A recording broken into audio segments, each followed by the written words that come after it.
Hello and welcome to my channel. This is Deb, otherwise known as Motorcyclemommom. Thank you for joining me here. And today we're going to talk about a ride that I did that benefited, well, it was for the Hogs and Heroes Foundation, DE5, and Chad M. Sweeney Sr. And it benefited C.O.P.S, Concerns of Police Survivors, otherwise known as C.O.P.S. And it started at the Dagsboro, Delaware American Legion Post 24, which is about an hour south of me. And it finished up at the Fraternal Order of Police Lodge 3 in Dover, Delaware, which is probably only about 20 minutes from me. So the ending of the ride was really convenient, which ended up being good because it was a really warm day. So a little bit about the ride. Unfortunately, I only got there about 5 minutes before the briefing. I had long enough to do the paperwork and get to the briefing for the ride.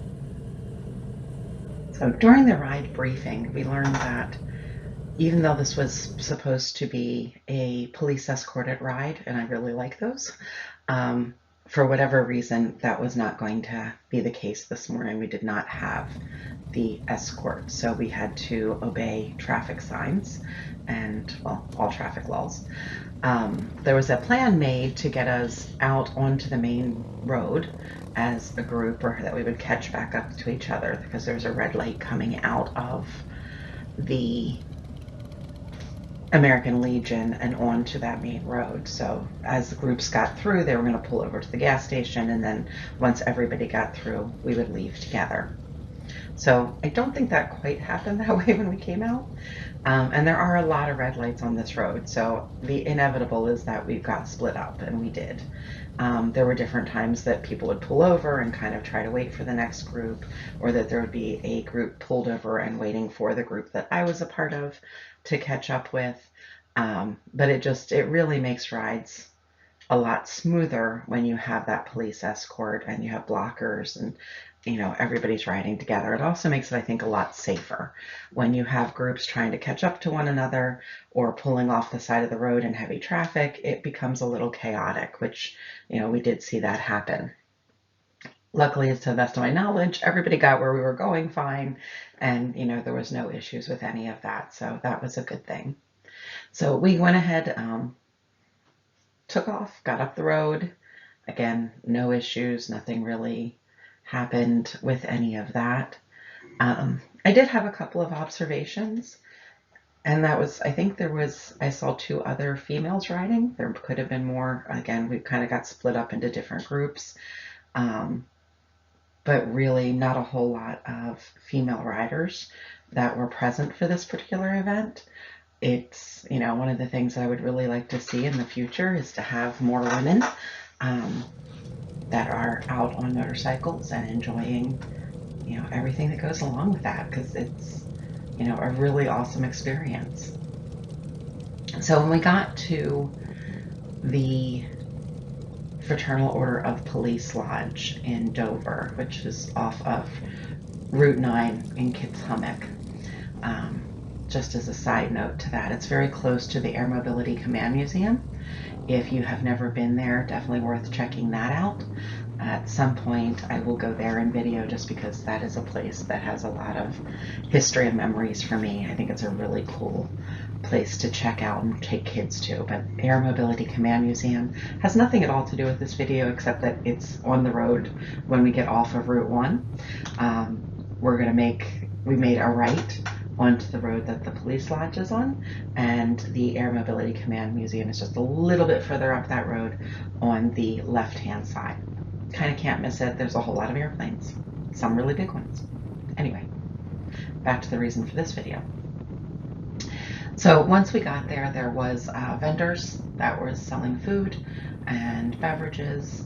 I went over and got in line and then realized I was just thirsty. I wasn't hungry at all. It was hot. There had been a lot of red lights, and I'd already had the hour ride down.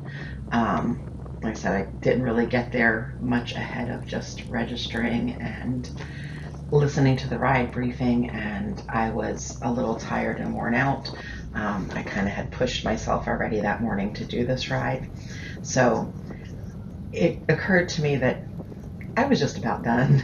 I didn't have much energy left in me. I went back over to the bike, drank the rest of a bottle of water that I had, and went ahead and headed home because I only had about a 15-20 minute ride from there back to my house. And that was really all of the effort that I had in me for that day, was to do that. But I am glad that I did the ride.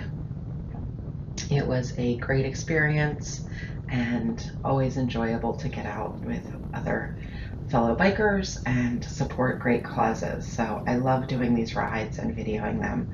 It is a lot of fun. Anyway, thank you guys for listening to me. If you have not done so, please subscribe to the channel. Just hit that subscribe button. It really does help. It's important for YouTube, for us to get anywhere with that, to have it. And thank you all. Have a wonderful day. So I have a couple of questions for you guys, so please leave me answers in the comments if you would. But I'm curious to know, what do you think of doing these benefits or charity rides? Is it something that you do as a rider? What do you like about them? What don't you like about them? And if you ride and you haven't done one before, is there a particular reason why you haven't?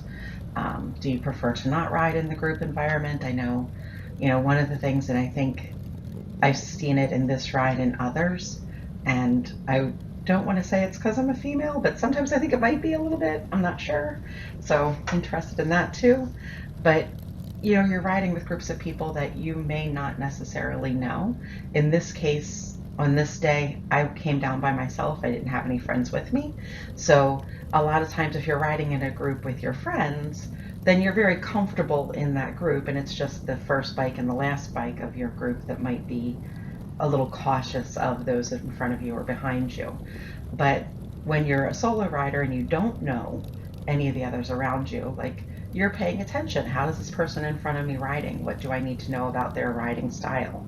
Am I comfortable with them? And it takes a little bit into the ride to get that, and to get the feeling that, you know that they're good with what they're doing. And if they're on the right side, they're gonna stay on the right side. If they're on the left side, they're gonna stay on the left side. Or, how do they do in turns if there's a lot of curves? In this case, it was just all straight. There really wasn't any curves. So that part wasn't an issue. So I'm just kind of curious what your thoughts are of riding with people that maybe you've never met before that day. And how do you like that group environment from that perspective? Obviously, you always want to be cautious and you want to be safe and understand that, but it can take a little bit just to get accustomed to those that are around you and to have that feeling of, comfort with that, I guess I would call it. Anyway, I was just curious what you guys all thought, so if you don't mind leaving me a comment, I'd appreciate it. Let me know if you like group rides or benefit rides, or if you don't. And otherwise, just keep it shiny side up, and take care, everybody. Thanks again for watching.